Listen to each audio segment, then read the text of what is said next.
Shalom, firman Tuhan kali ini dengan tema api Pentakosta mengubahkan kehidupan.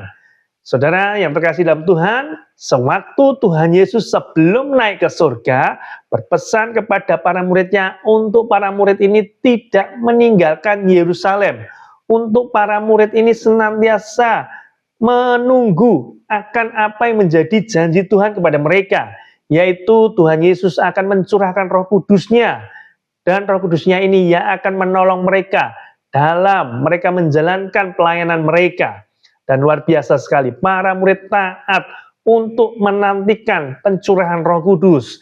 Kisah Para Rasul 2 ayat yang pertama sampai keempat. Demikian firman Tuhan. Ketika tiba hari raya Pentakosta, semua orang percaya berkumpul di satu tempat. Tiba-tiba turunlah dari langit suatu bunyi yang keras seperti tiupan angin yang keras yang memenuhi rumah itu di mana mereka duduk.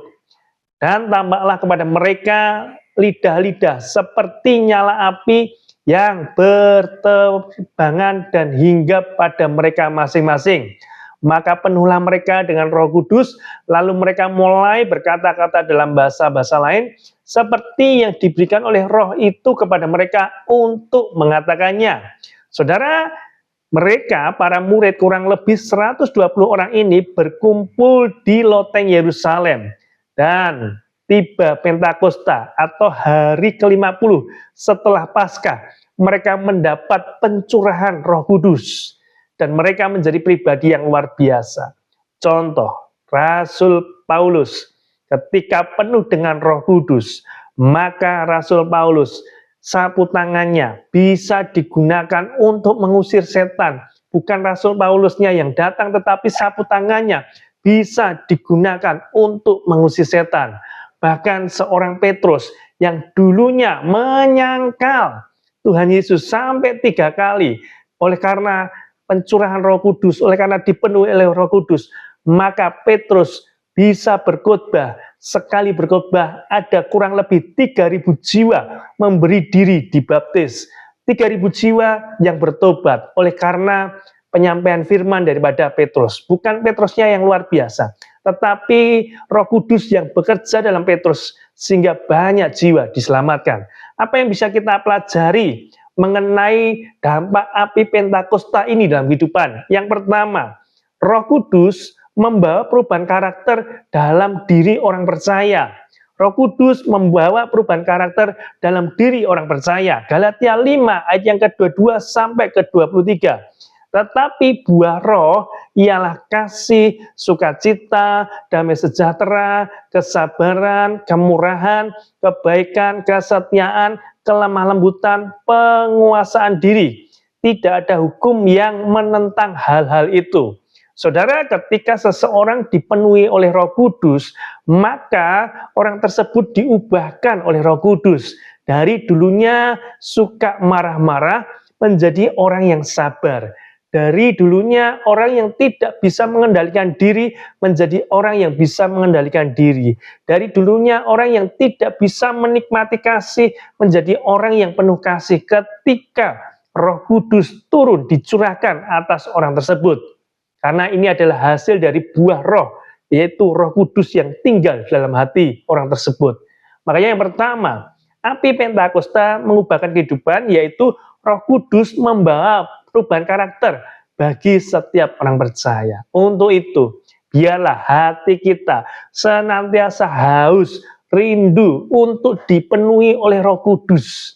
Saudara, baptisan Roh Kudus terjadi sekali, tetapi kepenuhan Roh Kudus bisa terjadi berkali-kali. Bagi saudara yang belum mengalami baptisan Roh Kudus, untuk itu biarlah saudara dengan rasa lapar dan haus akan Tuhan, saudara minta di hadapan Tuhan, supaya saudara mengalami baptisan Roh Kudus. Sebab hanya Roh Kudus saja yang bisa mengubah karakter setiap kita. Kalau secara manusia mungkin terasa sulit untuk kita bisa berbuat baik. Tetapi oleh karena Roh Kudus menjamah hati kita, menjamah hidup kita, maka Roh Kudus memampukan kita untuk bisa berbuat baik kepada sesama, bahkan kepada mereka yang sudah menyakiti setiap kita.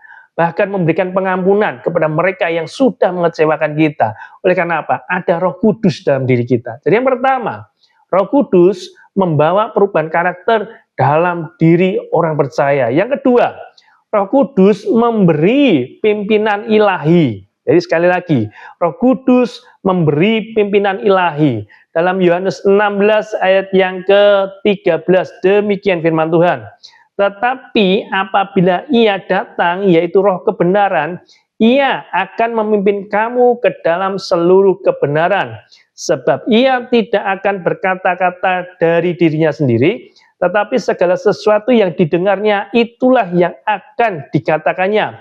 Dan Ia akan memberitakan kepadamu hal-hal yang akan datang. Saudara, ketika kita penuh dengan Roh Kudus, maka kehidupan kita itu akan dipimpin oleh Roh Kudus. Setiap keputusan yang kita ambil, ketika kita bingung untuk mengambil keputusan tersebut, ketika ada Roh Kudus dalam diri kita, maka kita diberikan pengertian, hikmat, keputusan apa yang akan kita ambil. Sebab Ia adalah Roh kebenaran yang memimpin kehidupan kita kepada seluruh kebenaran. Apapun yang menjadi pergumulan kita hari-hari ini, kalau Roh Kudus sudah memenuhi hidupan kita, maka percayalah ada jalan keluar yang akan ditunjukkan oleh Roh Kudus bagi setiap kita untuk mengatasi setiap pergumulan kita. Jadi yang kedua, Roh Kudus memimpin kepada jalan ilahi, atau Roh Kudus memberi pimpinan ilahi. Biarlah kita boleh memiliki kerendahan hati untuk hidup kita dipimpin oleh Roh Kudus. Setiap keputusan yang kita ambil bukan karena kuat dan hebat kita, tetapi kita minta pimpinan Roh Kudus, sehingga apapun itu keputusan yang kita ambil adalah keputusan yang tepat, keputusan yang terbaik, dan tentunya disertai oleh Roh Kudus. Kemudian yang ketiga atau yang terakhir, Roh Kudus memberi penghiburan di tengah penderitaan. Roh Kudus memberi penghiburan di tengah penderitaan. Dalam Roma 8 ayat yang ke-26, demikian juga Roh membantu kita dalam kelemahan kita, sebab kita tidak tahu bagaimana seharusnya kita berdoa, tetapi Roh sendiri berdoa untuk kita dengan keluhan-keluhan yang tidak terucap kepada Allah. Saudara, sekali lagi, Roh Kudus memberi penghiburan di tengah penderitaan. Makanya dalam kata Yunani, yaitu parakletos, memberikan penghiburan, menolong, mendampingi, bahkan membela setiap kita. Itulah peran Roh Kudus dalam diri kita, memberikan kita senantiasa penghiburan. Apapun masalah kita, percayalah, ketika ada Roh Kudus yang memimpin seluruh kehidupan kita, kita senantiasa dihiburkan. Apapun masalah kita, masalah boleh datang, tapi kita menikmati bersama dengan Roh Kudus masalah-masalah tersebut, dan kita bisa menyelesaikan masalah-masalah tersebut. Untuk itu, biarlah kita senantiasa setiap hari minta pimpinan, pemenuhan daripada Roh Kudus, sehingga setiap langkah kita adalah langkah yang dipimpin oleh Roh Kudus.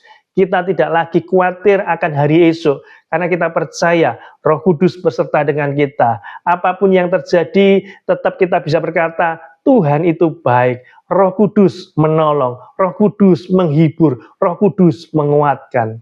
Itulah arti Pentakosta dalam kehidupan kita. Kehidupan yang diubahkan oleh karena Roh Kudus hadir dalam kehidupan kita. Dan kita tahu ada banyak mereka yang mengalami jamahan Roh Kudus, pribadinya diubahkan. Selain Petrus, Paulus, kita juga belajar dari Perjanjian Lama, ada seorang Daud ya, yang dulunya tidak dianggap oleh orang tuanya, tidak dianggap oleh saudara-saudaranya, tetapi ketika Samuel datang untuk mengurapi, maka Tuhan menunjukkan kepada Samuel siapa yang pantas untuk diurapi. Dan pada waktu itu, Daudlah yang pantas untuk diurapi menjadi raja atas Israel.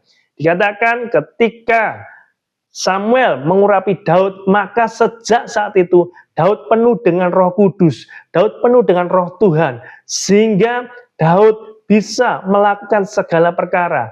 Ketika Saul terusik kehidupannya, terusik hatinya oleh karena gangguan iblis, maka dipanggillah Daud untuk bermain kecapi. Dan ketika Daud bermain kecapi, maka firman Tuhan mengatakan, maka iblis itu keluar daripada Saul. Apa yang bisa kita pelajari? Kalau hanya bermain kecapi, tidak dipenuhi oleh Roh Kudus, juga tidak mungkin bisa mengusir setan.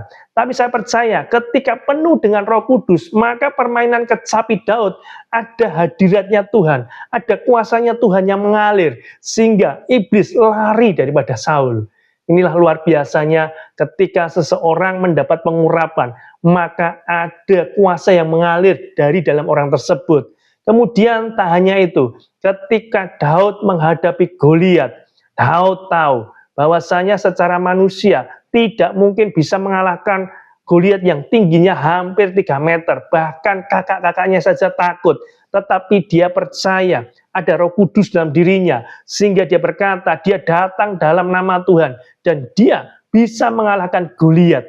Itulah luar biasanya. Ketika pengurapan Roh Kudus memenuhi hati kehidupan seseorang, kita dimampukan untuk bisa mengerjakan segala perkara. Doa saya setiap hari saudara dipenuhi oleh Roh Kudus yang menuntun saudara, yang memberikan jalan keluar bagi saudara, yang memberikan pengharapan bagi saudara, yang menghibur saudara dalam pergumulan, dan tentunya membawa perubahan karakter dalam kehidupan saudara. Sehingga dengan Roh Kudus tersebut kita bisa memuliakan nama Tuhan, bukan oleh karena kuat dan hebat kita, tapi Roh Kudus yang ada dalam diri kita. Tuhan Yesus memberkati.